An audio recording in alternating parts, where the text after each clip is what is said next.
Պարոն Հովհաննիսյան, երբ որ նայում ես ժառանգության ցուցակը, այն որոշակի առումով շատ համաչափ ներկայացված է հասարակության բոլոր շերտերը եւ հանրային ընկալման եւ այսպես ասած սոցիալական խավերը դուք ունեք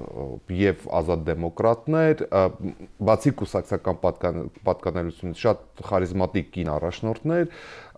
եւ նաեւ այսպես ասած տեղաշարժի դժվարություններ ունեցող խնդիրներով մարդիկ Արման Մուշեղյանի մասն է խոսքը ասած եւ նույնիսկ շատ երկար քննարկվեց բլոգեր Իզաբելան ասացեք խնդրեմ արդյոք այդ խայտաբղետությունը գրավում է նաև հենց այդ սոցիալական խավերը ներկայացնող մարդկանց արդյոք դա ավելի մարդկային է դարձնում կուսակցության ցուցակը մարդկանց համար այո ես կարծում եմ որ ցուցակը խիստ մարդկային է խիստ քաղաքացիական է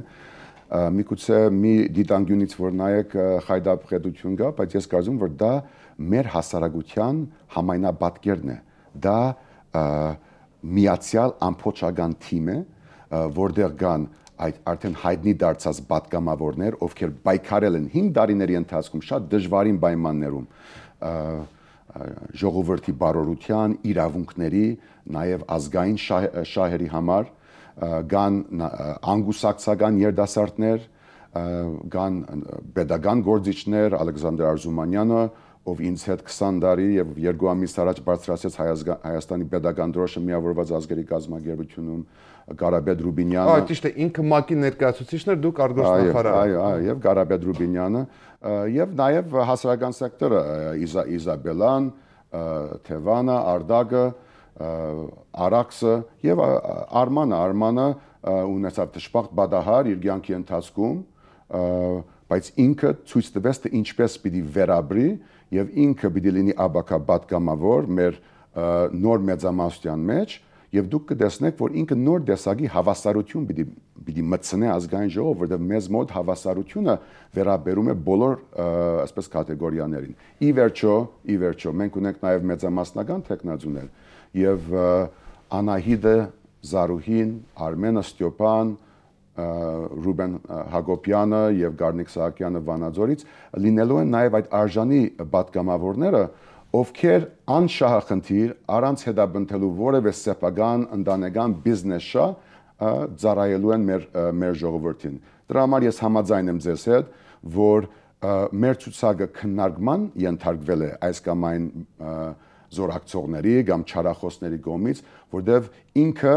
նորարար է բայց իմ կարծիքով սովորական է որտեղ ինքը ընդգրկել է մեր հասարակության ոչ դարաբատկերը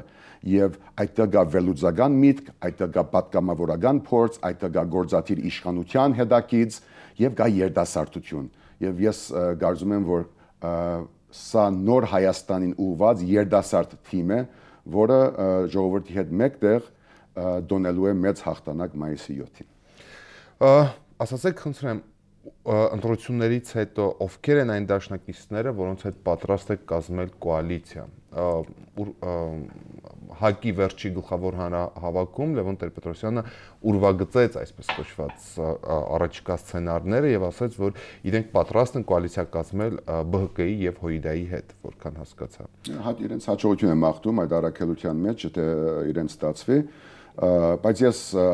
ովքեր են ձեր հիմնական դաշնակիցները ես ուրիշ տեսակետ ունեմ իմ տեսակետը այն է որ մենք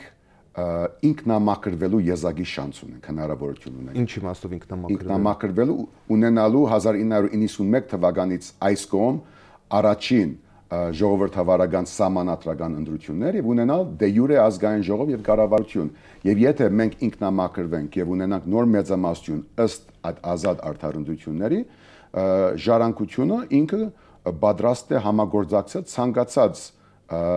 ընդդիմության հետ որպես նոր իշխանություն գազմող եւ դրա համար ես ասում եմ որ մայիսի 6-ին կգնանք եւ նոր Հայաստան կգերդենք մայիսի 7-ին ժառանգությունը կդա իր համապարփակ գնահատականը եւ ես հույս ունեմ որ այդ գնահատականը կլինի այն որ 20 տարվա ընթացքում առաջի անգամ մեր սերունդը դվեց ճշգրիտ ընտրություն, մենք մտնում ենք ազգային ժողով, մենք կազմում ենք մեր գործընկերների հետ նոր կառավարություն եւ հրաբարագի անհրաժեշտությունը չի լինի, բայց ներկա դրությամբ պիտի ասեմ, որ այդ հնարավորությունը կա, այս մի քանի օրը իշխանությունները հատկապես պետք է լավ մտածեն, որպեսզի այս անգամ մենք հետ կանգնենք անցյալի հորի այսպես հորձանուտներից եւ մենք տանք այդ արդյունքը, որին արժանի է մեր երկրից։ Դրանից հետո, որ ժառանգությունը լինի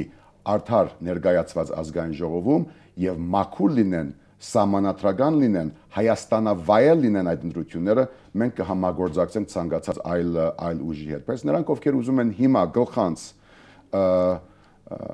կոալիցիաների նախանշումներ անել, դա իրենց իրավունքն է։ Մենք բարձրապես ասում ենք, որ մենք պիտի դուրս գանք անցյալի հետաքրքրից, գնահատում ենք այդ անցյալը, բայց նաև քննադատում ենք, եւ եթե որևէ մեկը ուզում է ինքնա արդատրվել, վերարտադրվել այս քաղաքական գործընթացներում, ես կարծում եմ, որ դա իրեն պիտի չստացվի։ Մենք պետք ունենք նոր Հայաստան, նոր ազգային ժողովում եւ դրանից հետո մենք պիտի ունենանք նոր կառավարություն, նոր մարզպետներ, նոր նախագահություն, այդ նորը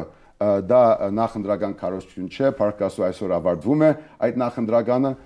եւ մնացածը մեր ընտրողների շարքային հայ մարդու հայաստանցու ձեռքն է։ Այս գիրագի օրը Աստծո հայացքի տակ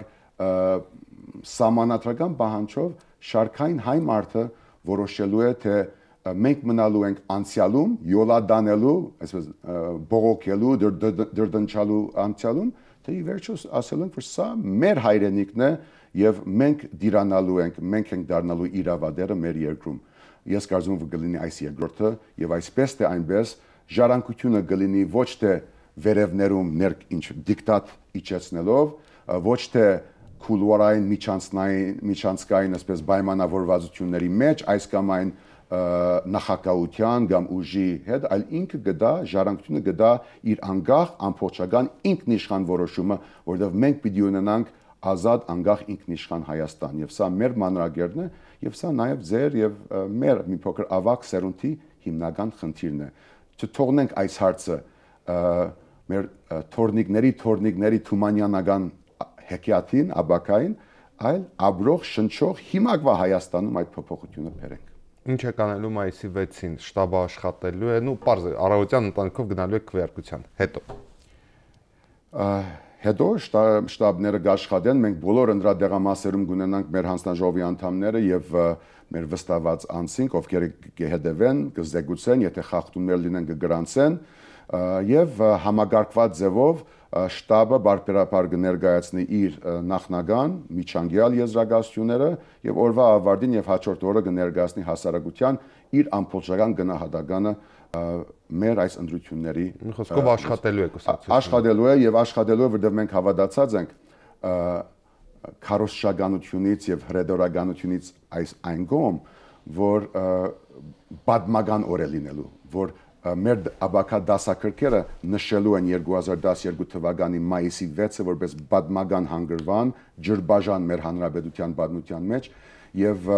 եթե մայիսի 9-ին մենք միասին ազգովի կնշենք Շուշի ազատագրման 20-ամյակը, մայիսի 28-ին նաեւ մեր առաջի հանրապետության օրը, առանց որի չէր լինի ոչ մի Հայաստան կամ հայաստանցի այսօր, մենք այսօր մայիսը կնշենք սրանից հետո որպես մայիսի 6-ի բահով, որը կարևոր հանգրվան էր ջրբաժան Հայաստանի ժողովրդավարական քաղաքացիական աբական գերդելու տեսակետից։ Ինչպես իմ ընկերներից մեկն է ասում, մայիս հաղթանակների ամիս պետք է լինի։ Թող որ լինի։ Պարոն Հովհաննիսյան, շատ շնորհակալ եմ ձեր պատասխանների համար, հաջողություն ընտրությունների օրը, հուսով եմ, որ դուք կստանաք այնքան ձայն, որքան ակնկալում եք։ Շնորհակալություն եւ թող հայ ժողովուրդը գտնի իր բանաձևը վերջապես, իրեն պատկանող սեփական բանաձևը։ Սիրելի հեռուստադիտողներ, ահա եւ վերջ, մենք եզրափակեցինք նախընտրական հանդիպումներ, սա ամենը չի նշանակում, որ բանաձև հաղորդում այլևս չի լինելու, մենք կխոսենք նաեւ լռության օրը։ Լռության օրը մենք ունենանք հատուկ հյուր, այդ մասին արդեն վաղը կհայտարարենք եւ մենք կհանդիպենք արդեն կիրակի օրը, ինչպես հայտնի է, Արմյուս հեռուստաընկերությունը մեկնարկում է կիրակնօրյա հատուկ հեռուստամարաթոն, որը կոչվելու է ընտրություններ 2012 եւ երեկոյան կամ օրվա երկրորդ կեսի ժամը 4-ից մինչեւ առավոտ լուսով մինչեւ առավոտյան ժամը 4-ը 12 ժամի հեռուստամարաթոնի ընթացքում մենք անդադ կունենանք հյուրեր, քաղաքական գործիչներ, հնարավոր է նաեւ պարոն Հովհաննիսյանին, եւ կզրուցենք թե ինչպես անցավ ընտրությունները, ի վերջո այս կիրակի մենք ընտրում ենք ոչ միայն նոր խորհրդարան, ընտրում ենք նաև նոր տեսակի խորհրդարան ձևավորելու ավանդույթ, նաև նոր ապագա այդ իմաստով այս կիրակի մենք դուրս ենք բերելու եւ ընտրելու ենք նոր բանաձևեր, որովհետեւ ինչպես հայտնի է գալիս են նոր ժամանակներ։ Այսքանը շնորհակալություն ուշադրության համար եւ ցտեսություն։